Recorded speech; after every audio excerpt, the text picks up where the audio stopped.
Now 100% of the rewards purchased, so they're taking 100% of the XMR, buying Qubic, and giving all that back to the miners right now, hence why they're able to do 3x the profitability.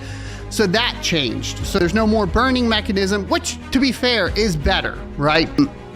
And Gerald says, I'm wondering why they don't take it over and take the blocks, and that's because they didn't have enough hash rate, right? So they went into selfish mining. And the distinction you need to understand about selfish mining is with enough hash rate, you can hold you can hold back the blocks, and then you can put those blocks in effectively in a timing that will orphan another valid block. And so you will effectively cancel out another valid block in the transaction, so you get some transactional control over the network, but not full. So that's why they didn't have enough hash rates. The basic answer to that.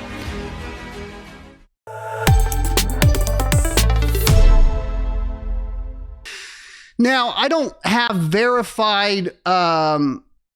a verified confirmation that I was speaking to the real person, but somebody did reach out via DMs and alleged that they were a marketing coordinator. They accused the previous content of not having all the information, to which I replied, so at a very basic level, is this true? Mining Monero, or you're mining Monero through Qubic, or the Qubic platform passes the work through from the Monero blockchain to a miner. The miner solves that block, passes that back through Qubic, and then Qubic takes the rewards, sends it to the dev team, burns 50%, or buys Qubic with the rewards of Monero, burns 50%, and then takes 50% and incentivizes miners. To which he said, well, that did change, to be fair. Now 100% of the rewards purchased, so they're taking 100% of the XMR, buying Qubic, and giving all that back to the miners right now, hence why they're able to do 3x the profitability. So that changed. So there's no more burning mechanism, which, to be fair, is better, right? But I do have a basic understanding. What he was able to say after that, though, is he went down the path of appealing to intelligence, saying Qubic is very complicated and you just wouldn't understand. And I said, well, explain it to me, kind of thing. But eventually I just said, look, I don't deal with appeal to intelligence without giving me any facts or things that you think need to be corrected. Because it's just, you either come to me with the evidence that I have something wrong, but what I've found in the crypto space is when you find a problem and you address it, especially as a content creator like myself, people come in and they try to make you feel stupid so that you can be unsure about yourself, so that you won't move forward with calling something out that's a negative activity. And this is a negative activity. Now, some other interesting things in particular, a lot of people, I noticed when I went into Red Panda Mining's channel earlier, I was talking specifically about the terms of service for DigitalOcean and, you know, what those are and what you're allowed to do and not allowed to do, and the fact that the pools for Qubic are going, you know, are being done on DigitalOcean, which, as a previous pool op that did leverage DigitalOcean until it was against the terms of service, I know that that's against the terms of service. But when he went to mining pool stats, and I think we need to talk about this, he looked at the top, right? But you need to understand that this hash rate that's being shown is hash rate on the Qubic network, not hash rate going through the pool to XMR necessarily. So there are subdomains here, and if you go and you'll find the subdomain for like Qubic.ly is XMR. The most popular video on YouTube right now for how to mine Qubic is coming from Rabid Mining. And I might have to pull this up. I think he has one with 40,000 views, 46,000 views. In particular, in this video, he's utilizing that example with Qubic.ly. My assumption is right now, because the XMR subdomain is currently here, everybody that's mining through Qubic.ly right now is going through XMR, and hence why you don't see it at the top of the charts. Okay. Now, I'm sure that there's a certain portion that's going through the other ones. Why is this important? Well, I wanted to talk about I think like misunderstanding in general of like the communications between miners and the blockchains, and what I think, you know, the Monero community in particular is doing right now is trying to DDoS like Qubic.org. And what I have found, I don't condone DDoSing, right? But there's a fundamental error in that what you would target in the case of mining to stop the mining is you need to stop the communication of the miner with the Qubic network. So you will want to target the open ports that interpret that data, typically known as a stratum on the mining pool. That would be the port. In this particular case, maybe like a 3333 or a 5555, depending, and so on, right? And in Qubic's case too, they have a different system as well, to where they don't. I think a lot of the way the data translates through is not necessarily that, but if you can stop the connection of the miner to the pool, then you stop the work being done. And in this particular case, what you're wanting to do is stop that pass through.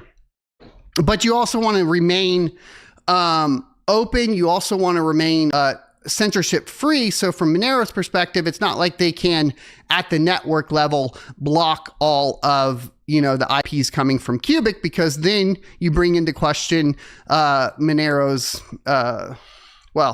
you bring into question the principles of Monero, which we've talked about with Warhog before, right? So the reason I talk about this, though, is during my research, what I did find, which is really, really interesting, is, and I'll give you guys some of these things, because this is all, a lot of people, I think that like hacking is extremely complicated, but a lot of the information you can just gather through public tools, right? And the reason this is important is because, in particular, you can find really simple things like if they're breaking terms of service, but you can use like MX Toolbox to run DNS records and figure out where it's being hosted. In this particular case, Qubic.ly is being hosted in DigitalOcean, and they don't allow cryptocurrency projects. So there is an option that is above board and legal to bring up with DigitalOcean in this particular case. I think it's still up in the air as to what I guess it's hard for me, because it seems like the actual intent is negative, right? And if you're considering it an attack, then it also is. So for example, DigitalOcean, right? You can't log into DigitalOcean, rent a bunch of VPSs via their terms of service. You can't do this and then DDoS someone. So you're denying a service, right? Or denying a service through a DDoS attack. You're not allowed to utilize their systems for any sort of attacks. And what I don't know is if they would consider what Qubic is doing and what the pools are enabling to be an attack on Monero. I think it is. And so that's a question I did send over to DigitalOcean kind of out of curiosity. But you have to cut off, like, I think it's kind of odd that they're going after the Qubic.org and not going after the mining pools, because obviously the biggest problem with crypto in general is the centralization via mining pools, and that's where you can really stop a lot of the services. Once again, I don't want to condone anybody doing anything illegal, but I think it's an interesting topic when you're talking about it as a whole, and then understanding how all of the pieces are put together, right? So in the case of Qubic, my understanding, at least at a very basic level, and I understand there's more advanced stuff going on, and maybe there'll be something that comes to light that I go, oh, and it'll click, and I'll be like, well, I had this wrong, and that wrong, but nobody will tell me right now. They just want to tell me that I don't fully understand, and maybe that's the case. But my understanding as of right now is the miner will talk to one of the pools. It will specifically go to a subdomain that is enabled for XMR mining through Qubic. And then it will communicate with the Qubic network. The Qubic network will then pass jobs from Monero to the actual, from Monero to the pool, and then from the pool to the miner. The miner will do the work, pass that back through to the pool, to the network. They'll provide the solved block to Monero and then take the reward, right? That's basically about it. Now, let's go through some chat, because I think a lot of people have a lot of questions here in general. And Gerald says, I'm wondering why they don't take it over and take the blocks. And that's because they didn't have enough hash rate. right? So they went into selfish mining. And the distinction you need to understand about selfish mining is with enough hash rate, you can hold you can hold back the blocks, and then you can put those blocks in effectively in a timing that will orphan another valid block. And so you will effectively cancel out another valid block in the transaction. So you get some transactional control over the network, but not full. So that's why they didn't have enough hash rates. The basic answer to that. Let's see. So I'm trying to see what the valid questions are as far as talking crap. I get it. A lot of frustration surrounding this, a lot of emotion surrounding it, but I don't think that it's necessarily what I want to turn the show into. Attacking Kaspa through Qubic completely leaves out who is the biggest money benefactor of Kaspa and who really controls the heavy hash mining equipment. Bitmain and Ice River are not swapping over. I don't know if that's necessarily true. You would have to say that my understanding is, well, Ice River is probably a big player, but you have to look, it's a statistical fact that half of the machines are off. Okay. That was my point.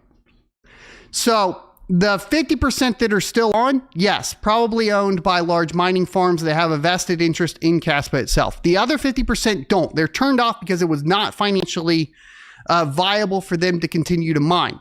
If they can get value out of the miners that are turned off and they turn back on to do this, then that has nothing to do with, they have no tie specifically to Kaspa at that point other than maybe current holdings.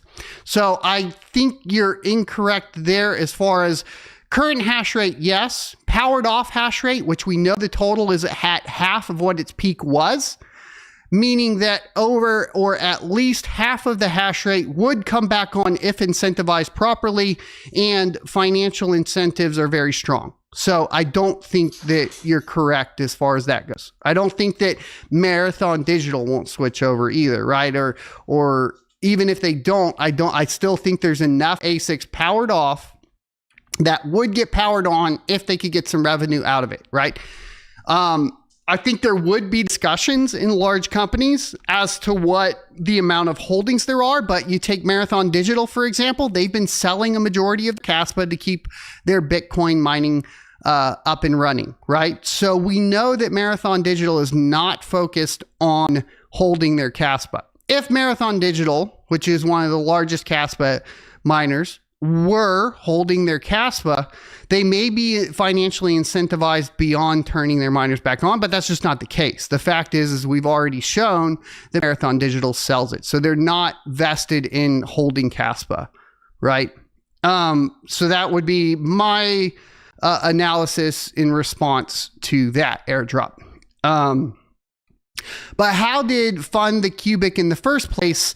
Well, he is the IOTA founder. There are a lot of other, I'm sure there's a ton, like these guys that are running it, they've clearly been in crypto for an extremely long amount of time.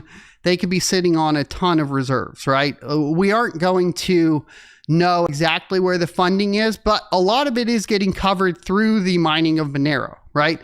And that is why you are able to effectively determine that. Wait, where are we going? Yeah, so you're able to effectively determine that they are using this via the change in their incentive structure for mining Monero. Taking the 50%, right, that they had, or taking the 50% that they were using to burn, and then now using that to incentivize the miners, they've clearly increased the amount that they're trying to incentivize the miners.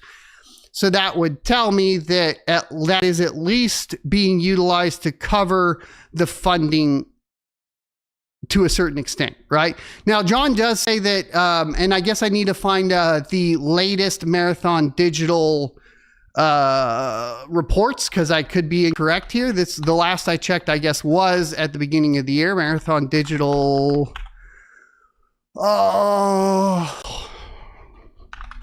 Kaspa Holdings. Maybe that'll pull up the report for me. So let's go. The last one I see was in June of 2024. I've already read that one.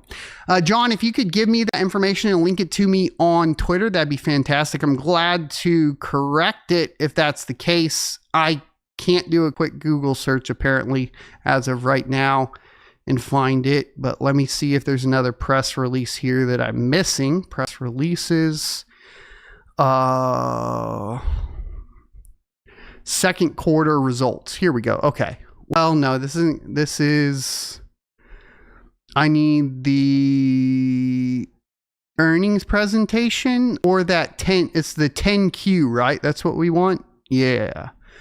All right. So here's the 10Q. I did find it. We're going to do a Control F on Kaspa. And we will see that, let's see. So this is their digital assets as of right now, as of the previous quarter. Okay, so this was June. Okay, so this was December of 2024, which was 34 million. But we go to June of, maybe I'm reading this wrong. Okay. Significant asset holdings as of June 30th. I'm showing 0 Kaspa holdings as of June 30th.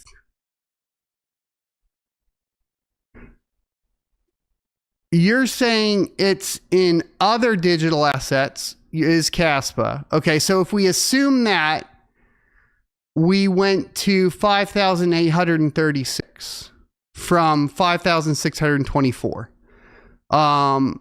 Based off of the amount of Kaspa they would be mining, I would assume this would be a lot higher. I don't think that I'm happy to say to correct, but I'm not reading this as a correction. Correct me if I'm wrong, but I don't think an increase of value of $212 from December 31st to June 30th in other digital assets represents a holding of Kaspa that they're mining. Is that fair? Do you agree, or am I reading this wrong? Let me zoom in for you. I want to make sure we all agree on this, right? Here's the number. This is what they currently have in other digital assets, which implies more than just Kaspa. $5,836 for the cost basis with a fair value of $2,259. So this is what they spent, right? This is was their cost basis, and this is what it was worth. So their fair value of other digital assets has cut in half.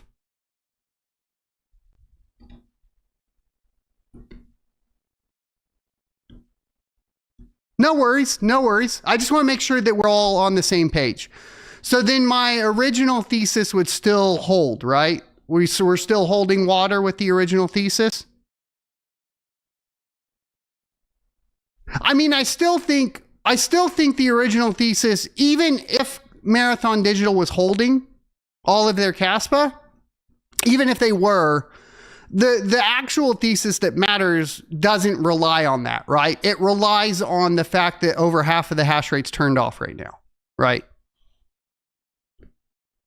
So, even if I was incorrect on that as supplementary evidence, it doesn't invalidate the thesis that if incentivized properly, there's over half of the Kaspa hash rate that would be able to get turned back on right now, right? And then Stan says that the report, and let me link this for you guys too, because we did just pull this up. So I want to make sure you guys have access to all of this information. Let me link this for you guys in chat. So you can go over it. I know we've gone over these before. I haven't gone over one in a while. If we want to do a deep dive on this later, let me know and we'll do it. I don't want to do a deep dive right this second because I was planning on primarily covering this, where the direction was headed as it pertains to,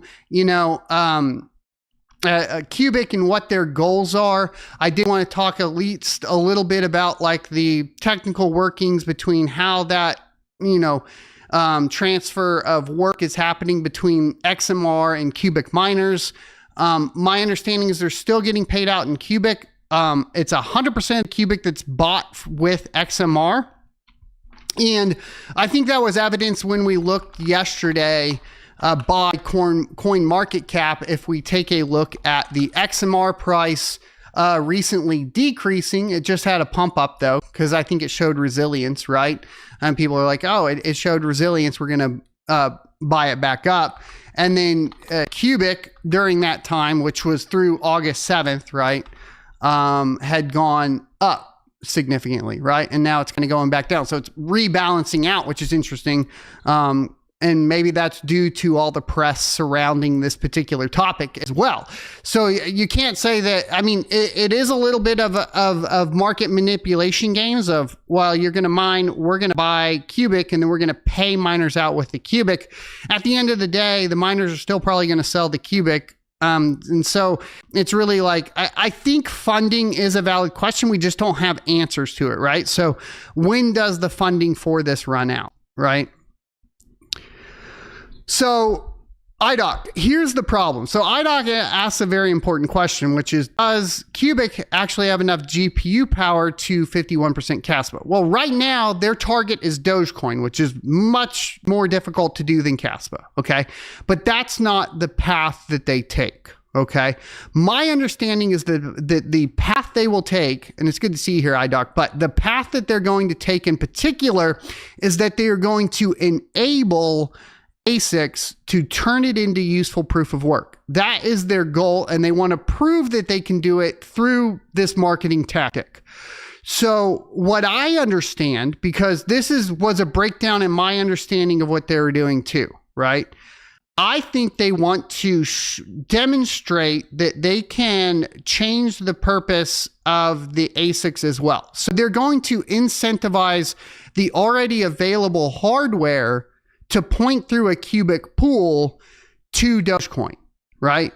They're not going to point the GPUs, at least I don't think that they're going to point the GPUs to the script algorithm. I think they're going to incentivize script ASIC miners to point through Qubic, Dogecoin enabled Qubic pools. That would be the way I think they were going to do it. And yes, they are full of sketchy marketing tactics.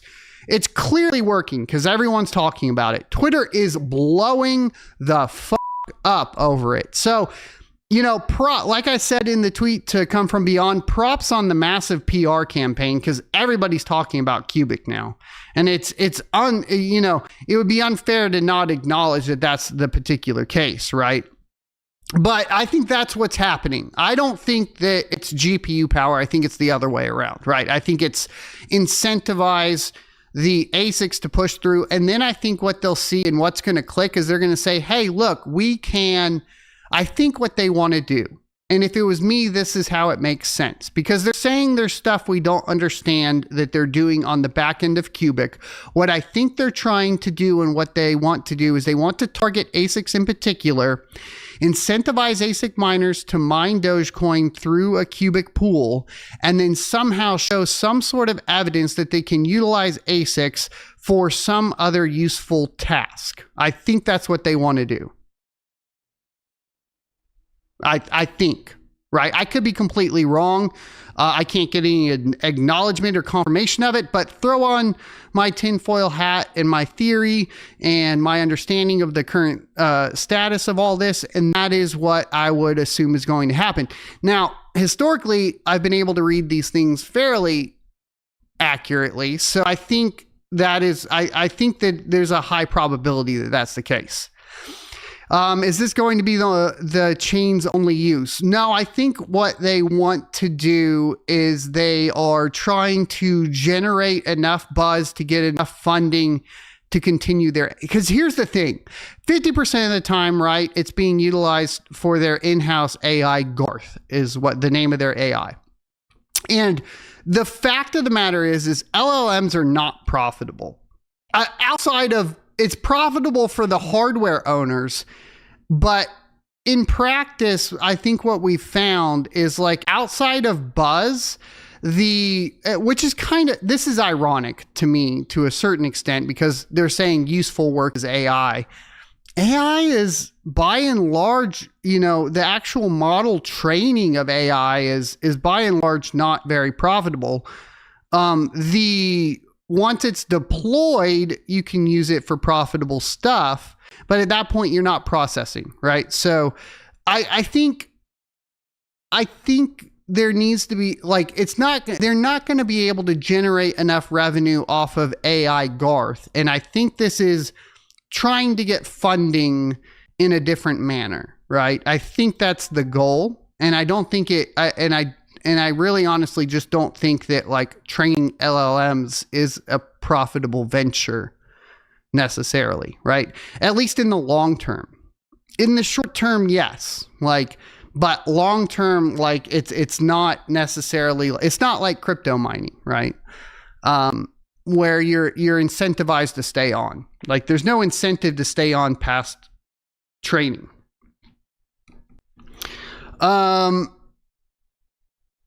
So are they going after Doge or all the merge coin? Well, they're going after Doge.